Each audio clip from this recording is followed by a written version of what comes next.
Very good evening student. बेटा class start करते हैं। करंट अफेयर की बहुत ही अच्छे लाजवाब क्वेश्चंस हैं।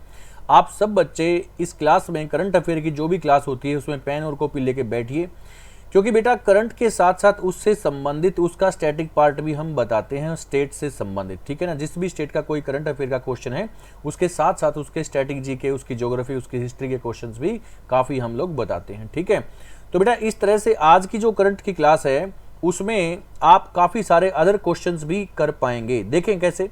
ये रहा फर्स्ट क्वेश्चन, हाल ही में अंतर्राष्ट्रीय शतरंज दिवस कब मनाया गया? ये बड़ा अच्छा क्वेश्चन, ये कई बार पेपर में आ चुका है। शतरंज दिवस जो चेस डे है ये कब मनाया गया? अभी हाल फिलहाल ये 20 जुलाई को मनाया गया था। 20 जुलाई को विश्व शतरंज दिवस, अंतर्राष्ट्रीय शतरंज दिवस मनाया गया।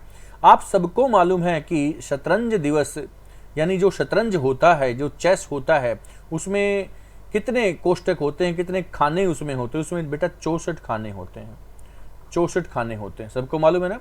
है इसमें ब्लैक और वाइट कलर के इसमें जो प्यादे होते हैं, और 8 तो इसमें होते हैं सैनिक। काफ़ी बच्चों को मालूम है। अगर हम परसेंटेज बताएं तो वर्ल्ड की 32% आबादी, विश्व की 32% आबादी चेस के बारे में जानती ही नहीं है कि शतरंज क्या चीज़ है। कितने परसेंट? 32%। मैं आपको थोड़ा सा बताऊं, 8 इसमें सैनिक होते हैं, इसमें 2 हाथी होते हैं, ठीक है, 2 घोड़े होते हैं एक टीम में, ठीक है, 2 घोड़े, और 2 होते हैं इसमें ऊंट, और एक राजा और एक वजीर या रानी आप कह सकते हैं। इस तरह से 8 तो हो गई ये और 8 हो गई ये, यानी एक साइड में 16 होते हैं, दूसरे के भी 16 होते हैं। टोटल खाने इसमें कितने होते हैं? टोटल खाने होते हैं इसमें 64।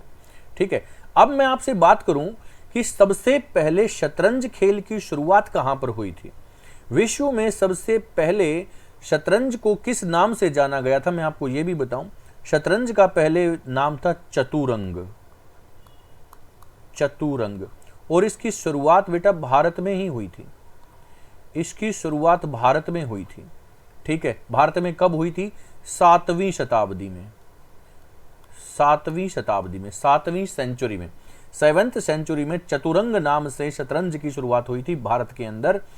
उसके बाद ये अरबी कंट्री में फैला। जैसे कि अपने भारत में 712 ईस्वी में फर्स्ट मुस्लिम अटैक हुआ था। 712 ईस्वी में फर्स्ट मुस्लिम अटैक किसने किया था? मोहम्मद बिन कासिम ने किया था। ये एक अरबी अटैक था, ठीक है ना, दाहिर पर किया था। जो सिंध के राजा हैं हमारे दाहिर, उन पर यह अटैक था। ठीक है, तो कहाँ का अटैक था? वो एक अरबी अटैक था, अरेबियन अटैक था। तो हमारे देश से ये जो शतरंज का खेल है ये अरबों में गया, और अरबों से ये यूरोप में गया, और यूरोप से फिर इसका बदला हुआ रूप फिर से इंडिया में आया। और यूरोप से जब इसका बदला हुआ रूप इंडिया में आया तो वो कब आया? वो 15वीं शताब्दी में आया। 15वीं शताब्दी में कहां से? यूरोप से फिर ये बदला हुआ रूप भारत में आया, यूरोप से। ठीक है ना, ये शतरंज का इतिहास है। और शतरंज एक दिमाग का खेल है, कोई इसमें प्यादे का या कोई इसमें ऐसा कोई रोल नहीं होता। इसमें 2 आदमी होते हैं, एक के पास ये 8 प्यादे होते हैं और दूसरे के पास भी 8 होते हैं, जैसे मैंने आपको बताया। ठीक है ना, और ये बड़ा लाजवाब खेल है, ये राजनीति का खेल है एक प्रकार से। कैसे कैसे आप दूसरे को मात दे सकते हो, ये दिमाग का खेल है। ओके, चलो आगे बढ़ते हैं। सेकंड क्वेश्चन, 19 जुलाई को किस स्वतंत्रता सेनानी की जयंती मनाई गई? 19 जुलाई को which Indian freedom fighter Jayanti was celebrated on 19th जुलाई? बड़ा अच्छा क्वेश्चन है ये भी बेटा। इसका आंसर है मंगल पांडे। आंसर है मंगल पांडे। ये मंगल पांडे वो आदमी हैं जिसने 1857 की क्रांति का बीज बोया एक प्रकार से, है ना। इनकी डेथ बेटा कब हो गई थी? 8 अप्रैल 1857। 8 अप्रैल 1857 को इनको फांसी दी गई थी, क्योंकि इन्होंने जो गाय और सूअर के जो कारतूस बनाए गए थे और उनको मुंह से छीलना पड़ता, जिनकी चर्बी जो थी उस पर कौन सी चर्बी लगी हुई थी? गाय और सूअर की। इसलिए इन्होंने मना किया। वहां से अंग्रेजों से हाथापाई हुई और एक अंग्रेज ऑफिसर की इनके हाथ से डेथ हो गई। इसलिए इनको मंगल पांडे को 8 अप्रैल 1857 को इनको मृत्यु दंड दिया गया, फांसी की सजा दी गई थी, जिसके लगभग 1 महीने बाद ये 1857 का रिवोल्ट स्टार्ट हो गया था 10 मई। ध्यान से सुनना, 1857 की क्रांति कब से स्टार्ट हुई जाती है, कब से स्टार्ट मानी जाती है? 10 मई 1857 से। क्रांति की शुरुआत 10 मई 1857 से होती है। कहाँ से? मेरठ से होती है। ये शुरुआत कहाँ से होती है बेटा? मेरठ से। 1857 की क्रांति कहाँ से शुरू होती है? मेरठ से, ठीक है ना, लगभग इसके 1 महीने बाद। ओके, तो वीर सावरकर के बारे में मैं बता चुका हूं, भगत सिंह के बारे में, मंगल पांडे के बारे में, सुभाष चंद्र बोस के बारे में एक वीडियो आनी जरूर चाहिए और लेके आएंगे बहुत ही जल्दी, ठीक है ना। सुभाष चंद्र बोस के बारे में मैं आपको थोड़ा सा बताऊं। सुभाष चंद्र बोस जी के मरने के बाद, यानी उनके देहांत के बाद, वो जो शहादत दी देश के लिए, उनके बाद से अब तक देश में 3 कमेटियां बन चुकी, जो 2 कमेटियां बनाई थी कांग्रेस के समय में और 1 कमेटी बनाई गई थी बीजेपी के समय में, है ना। और इसके बारे में एक दिन विस्तार से हम बात करेंगे, जो कि आज तक इनकी जो डेथ है वो मिस्ट्री बनी हुई है। थोड़ा सा पूरा खुलासा करेंगे इनके ऊपर, एक स्पेशल वीडियो लेके आएंगे, ठीक है, स्पेशल क्लास इसके बारे में बनाएंगे हम, ठीक है बेटा। ये 3rd क्वेश्चन देखिए, भारत में पहली बार किस राज्य की विधानसभा को राष्ट्रपति द्रौपदी मुर्मू ने संबोधित किया है? तो बेटा पहली बार ऐसा हुआ किसी राज्य की विधानसभा को, किस राज्य की? राजस्थान राज्य की विधानसभा को द्रौपदी मुर्मू ने संबोधित किया है। देखो, विधानसभा और विधान परिषद होती है स्टेट के अंदर, जैसे देश के अंदर होती है लोकसभा और राज्यसभा, ऐसे ही अपने राज्य के अंदर होती है विधानसभा और विधान परिषद। तो राष्ट्रपति वैसे तो लोकसभा को या फिर राज्यसभा को संबोधित कर सकते, दोनों सदनों का जो संयुक्त अधिवेशन है वो भी राष्ट्रपति बुला सकता है, लेकिन अब की बार राजस्थान में विधानसभा को संबोधित राष्ट्रपति जी के द्वारा किया गया, वो भी राजस्थान की विधानसभा। राजस्थान के यहाँ पर मुख्यमंत्री कौन है? अशोक गहलोत। राजस्थान के मुख्यमंत्री कौन है बेटा? अशोक गहलोत। राजस्थान में कौन सी माउंटेन रेंज है? अरावली। राजस्थान में कौन सी माउंटेन रेंज है? अरावली। कौन सी है? अरावली। राजस्थान में मेन रिवर कौन सी है? लूनी। और कौन सी है? साबरमती। साबरमती ये मेन रिवर है, वहां पर बनास नदी भी है वहां पर, ठीक है ना। अरावली की सबसे ऊंची चोटी कौन सी बेटा? गुरु शिखर। गुरु शिखर। राजस्थान के अंदर भारत की सबसे अधिक खारे पानी की झील कौन सी है? सांभर झील है। सांभर झील है। Saline water lake, saline water lake, खारे पानी की लेक राजस्थान के अंदर सांभर लेक है। अरावली यहाँ पर माउंटेन रेंज है जिसकी सबसे ऊंची चोटी है गुरु शिखर। राजस्थान के अंदर पुष्कर लेक भी है। पुष्कर वहीं पर टेम्पल है, ब्रह्मा जी का टेम्पल भी है, भारत का इकलौता ब्रह्मा जी का टेम्पल पुष्कर, ठीक है ना। राजस्थान भारत का सबसे बड़ा एरिया वाइज स्टेट है। एरिया में सबसे बड़ा राज्य कौन सा है अपना भारत का? राजस्थान है, ठीक है ना। चलो नेक्स्ट पॉइंट देखिए, ओमन चांडी किस राज्य के पूर्व मुख्यमंत्री थे जिनका हाल ही में निधन हो गया? ओमन चांडी बेटा, ओमन चांडी केरला के ये मुख्यमंत्री थे, ओमन चांडी, ठीक है, जिनका हाल ही में निधन हुआ। अब कौन मुख्यमंत्री वहां पर? विजयन, पिनाराई विजयन। पूरा नाम बता दें, पिनाराई विजयन यहां पर मुख्यमंत्री हैं अभी केरला में। और केरला का स्टैटिस्टिक कौन नहीं जानता? केरला लिटरेसी रेट में सबसे ऊपर है, यानी कि साक्षरता दर केरला की देश में सबसे अधिक है। वहां पर सेक्स रेशो भी सबसे अधिक है, लिंगा अनुपात सबसे ज्यादा है, लड़कियों की संख्या लड़कों की संख्या से वहां पर ज्यादा है, ठीक है। कंप्लीट वहां पर लिटरेसी रेट है, वहां पर 100% लिटरेसी रेट मानी जाती है। ओके, पढ़ाई लिखाई में सबसे ऊपर होता है केरला, यानी उसमें पढ़े लिखे आदमी ज्यादा है। वहां पर पेरियार रिवर है। कौन सी रिवर है? पेरियार। मैं लिख देता हूं, काफी बच्चे जो नए जुड़े होते हैं उनके बारे में देखिए। पेरियार वहां पर नदी है। वहां पर अन्नामुदी, सॉरी थोड़ा सा दिक्कत हो रही लिखने में, अन्नामुदी यहां पर क्या है? अन्नामुदी यहां पर साउथ इंडिया में हाईएस्ट माउंटेन पीक है, सबको मालूम है। दक्षिण भारत की सबसे ऊंची पर्वतीय चोटी का नाम है अन्नामुदी, जो कि केरला में है। Highest mountain peak of south India, Anamudi. कौन सी बेटा? अन्नामुदी। ओके, केरला में एक मसाला हिल्स भी है, यानी कि स्पाइसेस हिल्स, मसाले की पहाड़ी है कौन सी? कार्डामम। कार्डामम, ये मसाले की पहाड़ी। हिंदी में अगर इसका नाम आया तो आप बता सकते हो इलायची, इलायची की पहाड़ी।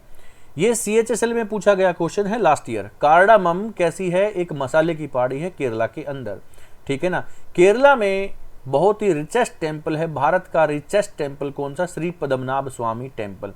यहाँ पर सबरीमाला मंदिर भी है, ठीक है ना। तो ये केरला के कुछ पॉइंट्स हो गए। केरला में जो नेशनल पार्क है, जो रिवर है और जो एक लेक है वो पेरियार लेक है, ठीक है। ये कुछ क्वेश्चन ऐसे स्टैटिक पॉइंट हमारे। उसके बाद क्वेश्चन नंबर 5, किन दो देशों के बीच नोमैडिक एलिफेंट सैन्य अभ्यास आयोजित किया गया? नोमैडिक एलिफेंट सैन्य अभ्यास बेटा ये एवरी ईयर ये स्टार्ट होता है, ठीक है ना। ये हर साल होता है और ये होता है इंडिया और मंगोलिया के बीच में। ये अल्टरनेट होता है, एक बार ये इंडिया में होता है, एक बार ये मंगोलिया में होता है, ठीक है ना। तो ये भारत और मंगोलिया के बीच में हुआ है और मंगोलिया की कैपिटल है उलान बटोर। मंगोलिया की कैपिटल कौन सी है? उलान बटोर। मंगोलिया और चाइना में एशिया का सबसे बड़ा डेजर्ट है कौन सा? Gobi desert. मंगोलिया और चाइना में दोनों में फैला हुआ है Gobi desert. Gobi desert is the cold desert. गोबी मरुस्थल ठंडा मरुस्थल है, ठीक है ना। ओके, नेक्स्ट पॉइंट देखते हैं। गृह मंत्री अमित शाह ने कौन से राज्य में भगवान श्री राम की सबसे ऊंची मूर्ति का वीडियो कॉन्फ्रेंसिंग के जरिए अनावरण किया है? आधारशिला उनकी रखी है। तो बेटा आंसर है इसमें, आंसर है आंध्र प्रदेश। 108 फीट की है, 108 फीट की मूर्ति है, ये सबसे लंबी बताई जाती है, ठीक है ना। आंध्र प्रदेश के अंदर है, श्री राम जी की सबसे ऊंची मूर्ति बताई जाती है। आंध्र प्रदेश, आंध्र प्रदेश में कौन सा टेम्पल है? तिरुपति बालाजी टेम्पल है। आंध्र प्रदेश से कौन सा राज्य अलग किया गया? तेलंगाना अलग किया गया है। कब अलग किया गया है? 2 जून 2014 में अलग किया गया है ना। आंध्र प्रदेश में नागार्जुन सागर वहां पर डैम है ना। नागार्जुन सागर डैम भी है। नागार्जुन सागर वहां पर एक टाइगर रिजर्व सेंचुरी भी है, बहुत बड़ी इंडिया के अंदर टाइगर रिजर्व सेंचुरी है नागार्जुन, ठीक है। कहाँ? आंध्र प्रदेश के अंदर। नेक्स्ट पॉइंट देखिए, क्रिकेट का इमर्जिंग एशिया कप 2023 का खिताब कौन सी टीम ने जीता? तो बेटा कौन सी टीम ये जीत चुकी है? Who has won the emerging Asia cup 2023 in cricket? तो बेटा ये पाकिस्तान ए ने जीता है। पाकिस्तान ए ने ये खिताब जीत लिया है और पाकिस्तान ए ने यह खिताब दूसरी बार अपने नाम किया। किसको हराकर? इंडिया को हराकर। इंडिया को हराकर। जो अपनी जो इंटरनेशनल टीम होती है उसके बाद जो टीम अपनी अच्छी होती है उसको उसके साथ में ए लगा देते हैं यहाँ पर। तो पाकिस्तान की ए जो जूनियर टीम है ए, उसने ये भारत की जो जूनियर टीम है उसको हराकर ये इमर्जिंग एशिया कप जीता है, ठीक है ना। पाकिस्तान ने दूसरी बार ऐसा कारनामा किया है। ओके, नेक्स्ट पॉइंट, सबसे लंबे समय तक सेवा करने वाले दूसरे मुख्यमंत्री कौन बने? Who has become the second longest serving chief minister? तो बेटा दूसरे सबसे लंबे समय तक, तो आंसर है इसमें, सोच लिया आप लोगों ने, आंसर है इसमें नवीन पटनायक। आंसर है नवीन पटनायक। नवीन पटनायक ने बेटा 23 वर्ष और 139 डेज यानी दिन, इतने दिन उन्होंने राज कर लिया है। सीएम की चेयर पे वो बैठ चुके हैं। अब तो 2-4 दिन और भी ज़्यादा हो गए, है ना। तो ये कौन से दूसरे सबसे लंबे कार्यकाल तक चीफ मिनिस्टर बने रह सके हैं? मैं आपको दोनों बता दूं, इससे पहले कौन कौन थे। तो इससे पहले सिक्किम के सीएम थे, ठीक है ना, जिनका नाम पवन चामलिंग था।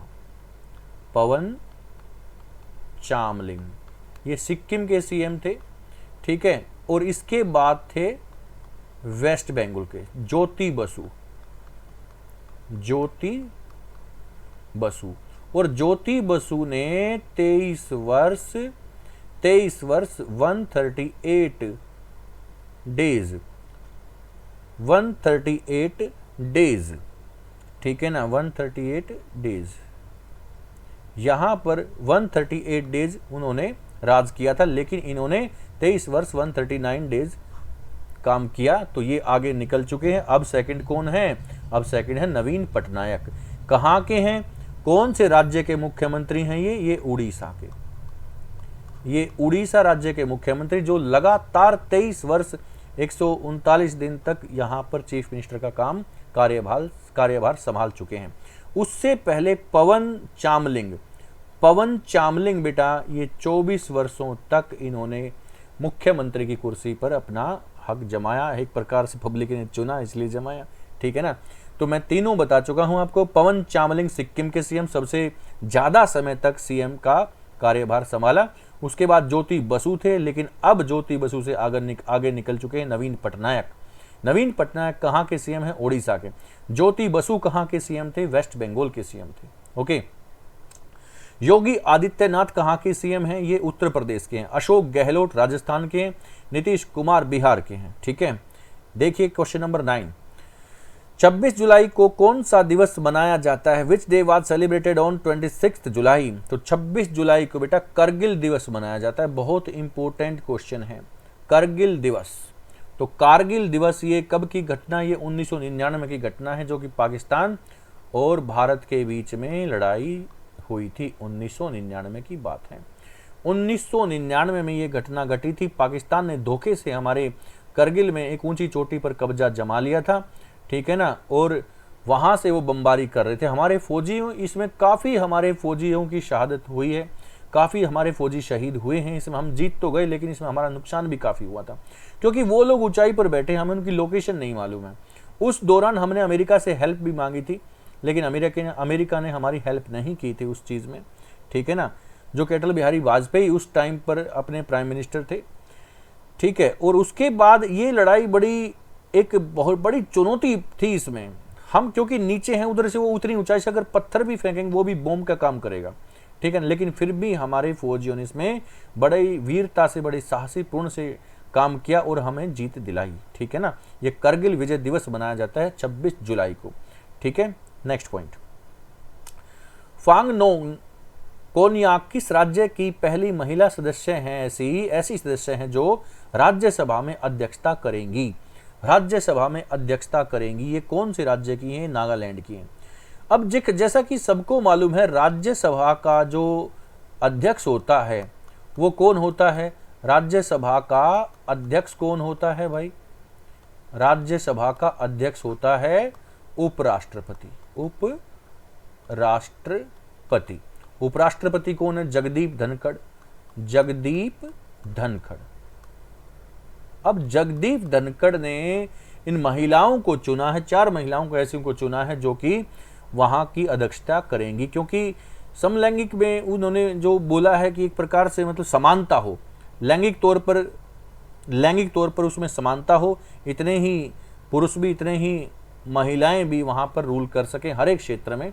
उनको थोड़ा सा बढ़ावा देने के लिए उन्हें ये कदम उठाया है कि अब वहां पर जो नागालैंड की हैं फांग नोन ये वहां पर अध्यक्षता करेंगी, उनको ये मौका दिया जाएगा, ठीक है ना। किनके द्वारा? जगदीप धनखड़ ने ऐसा कदम उठाया है समानता को लेकर, ठीक है। चलो नेक्स्ट क्वेश्चन देखिए, मेरी माटी मेरा देश अभियान किसके द्वारा शुरू किया गया? मेरी माटी मेरा देश अभियान ये जो शुरू किया गया केंद्र सरकार के द्वारा।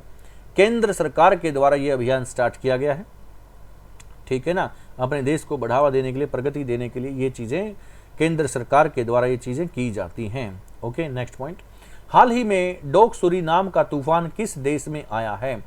ये डोक सुरीनाम का तूफान हाल ही में आया है फिलीपींस के अंदर। कौन से देश के अंदर? फिलीपींस के अंदर। तो फिलीपींस के अंदर डोक सुरीनाम का तूफान आया है। चीज़ बच्चे ध्यान रखना, एशियन कंट्री है ये, सिंगापुर है, मालदीव है, ये फिलीपींस है, ये एशियन कंट्री, तो एशिया में ये तूफान आया है, ठीक है, साउथ एशियन कंट्री, यहाँ पर ये तूफान आया। ओके नेक्स्ट पॉइंट, हाल ही में भारत ने INS कृपाण किस देश को उपहार स्वरूप भेंट में दिया? ये मेड इन इंडिया है, ये भारत में बना हुआ है और भारत ने ये वियतनाम को दिया है। भारत ने किसको दिया है? वियतनाम को दिया है। ये भी एक एशियन कंट्री है, उसको दिया है, ठीक है ना। नेक्स्ट पॉइंट, किस राज्य की सरकार द्वारा कुई भाषा, देखो यहां पर मैं लिख दूं भाषा कौन सी है? कुई भाषा को भारत के संविधान की 8वीं अनुसूची में शामिल करने की मंजूरी दी है। तो ये कुई भाषा कौन से राज्य की है? ये कुई भाषा ओडिशा की है। कौन से राज्य की है? ओडिशा की है। तो संविधान की 8वीं अनुसूची में भाषाओं का जिक्र है, ये तो आपको पता ही चल गया। हालांकि उसमें कितनी भाषाएं दे रखी हैं जिनको मान्यता प्राप्त है, वो बेटा 22 भाषाएं हैं। तो कोई भाषा को भी मान्यता दी जाने की मंजूरी वहां पर मिल चुकी है ना। ओडिशा की राज्य भाषा है। ओडिशा की राजधानी कौन सी? भुवनेश्वर है। और वहां पर अभी चीफ मिनिस्टर कौन है? नवीन पटनायक हैं, ठीक है ना, जिनका दूसरे नंबर का सबसे लंबा कार्यकाल हो चुका है आज तक भारत में, ठीक है। ओडिशा में जगन्नाथपुरी टेम्पल है। ओडिशा में लिंगराज टेम्पल है। ओडिशा में कोणार्क टेम्पल है। ओडिशा की सबसे लंबी नदी कौन सी है? महानदी है। ओडिशा के अंदर सबसे लंबा पुल, सबसे लंबा बांध कौन सा? लॉन्गेस्ट डैम कौन सा है? हीराकुंड बांध है, जो कि महानदी पर है। कहाँ पर? ओडिशा में, ठीक है ना। तो बहुत इंपॉर्टेंट है। ओडिशा में हमारे यहाँ पर साइक्लोन भी सबसे अधिक आते हैं। काफ़ी सारे इंपॉर्टेंट क्वेश्चन। ये रहा आज का क्वेश्चन जिसका आंसर आप लोग मुझे दोगे। ये बेटा आप लोगों के लिए क्वेश्चन है, वोटर एटीएम हाल ही में किस शहर में लॉन्च किया गया? एक क्वेश्चन आप लोगों के लिए है, इसका आंसर मुझे आप लोग दोगे, ठीक है। लखनऊ, दिल्ली, हैदराबाद, गुड़गांव, कौन से शहर में वोटर एटीएम लॉन्च किया गया? ये बेटा आप लोगों के लिए क्वेश्चन है।